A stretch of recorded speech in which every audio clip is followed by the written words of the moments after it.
Avant les rois, avant l'enceinte romaine, vivait ici un peuple gaulois, les Olèves et Sénombres. Comme chacun le sait, les Gaulois étaient un peuple convaincu. Ils n'avaient pas que d'une seule chose, que le ciel leur tombe sur la tête.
Vivaient ici, entre rivières, collines et forêts sacrées. Ils voyaient le divin dans le souffle du vent, dans le feu des forges, dans le cours des rivières et dans le silence des arbres anciens.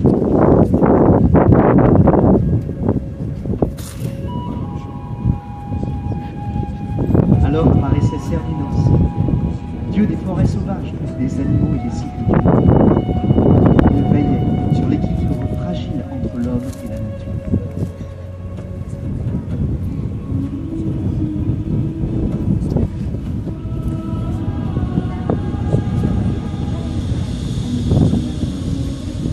L'aube, les guerriers invoquaient Bélénos, dieu de lumière et de feu. Son éclat traversait les brumes, réchauffait les récoltes et guidait les peuples dans l'obscurité. Enfin, dans les sources sacrées, dans les eaux guérisseuses cachées sous la pierre, demeurait la déesse Épaule.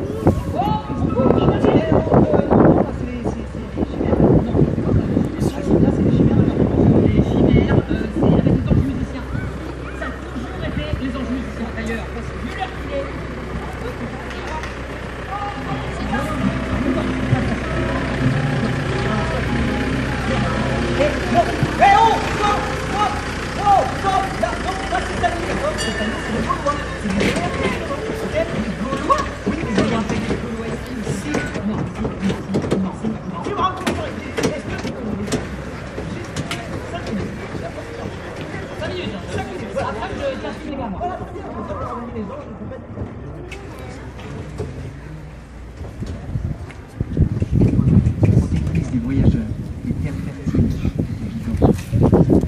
Son murmure accompagnait les femmes, les enfants, les cadavres. Leurs noms se sont effacés des temples, mais leur mémoire demeure encore sous les pierres silencieuses du monde.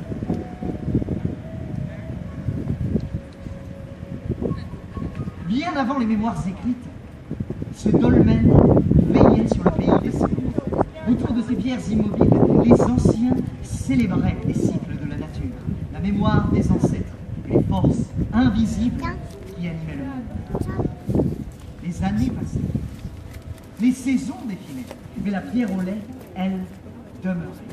Même après sa disparition au XVIIIe siècle, un de ses menhirs reste toujours visible adossé à la cathédrale. Une enceinte maxi de mettre son index au centre de l'océan.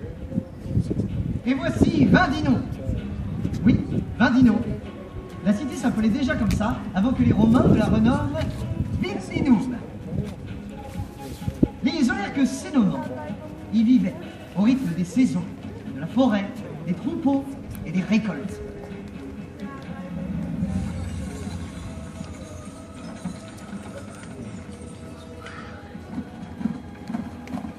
Dans leurs maisons de bois et de torchis, artisans, forgerons, tisserands et agriculteurs font prospérer une cité déjà tournée vers l'avenir.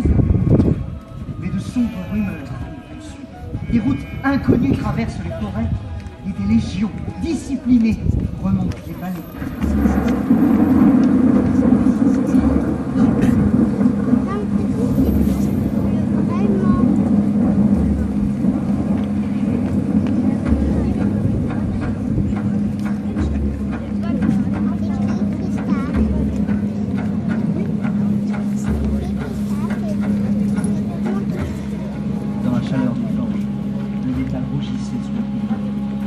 Épée, lance et bouclier prenaient forme dans les brèves. Là, c'est où ils construisent les épées. Certains guerriers partaient combattre aux côtés d'autres peuples gaulois.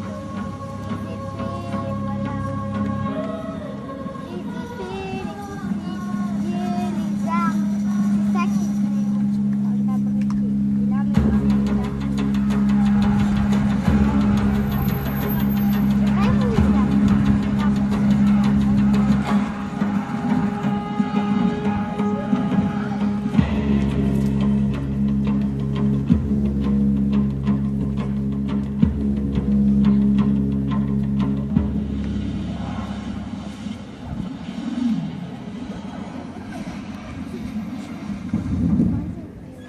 attention, ouverture niveau d'eau dans 20 secondes. 20 secondes, on se dépêche. Là, il me manque une statue à gauche, une statue à droite. J'ai un drap rouge ici et un autre plus haut. Les deux statues, c'est urgent. Et là, un petit quatrième, et on dépêche. Top musique, top figuration. Des sanctuaires oubliés au temple romain, la mémoire change de visage. Les routes sont pavées, les termes apparaissent et les villages deviennent des cités. La tradition gauloise et la puissance romaine s'entremêlent pour écrire un nouveau chapitre de la vie. Les siècles ont passé, l'histoire s'est mêlée aux légendes, et les Gaulois sont devenus bien plus qu'un simple peuple, un symbole transmis de génération en génération.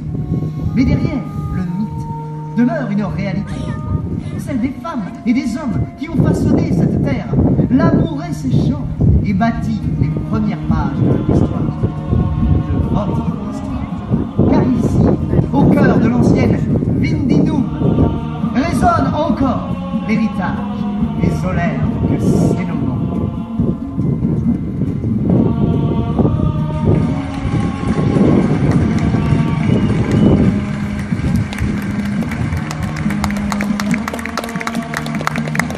Eh ben, il est où le petit moine? Petit moine? Petit moine? Oui. Ah bah.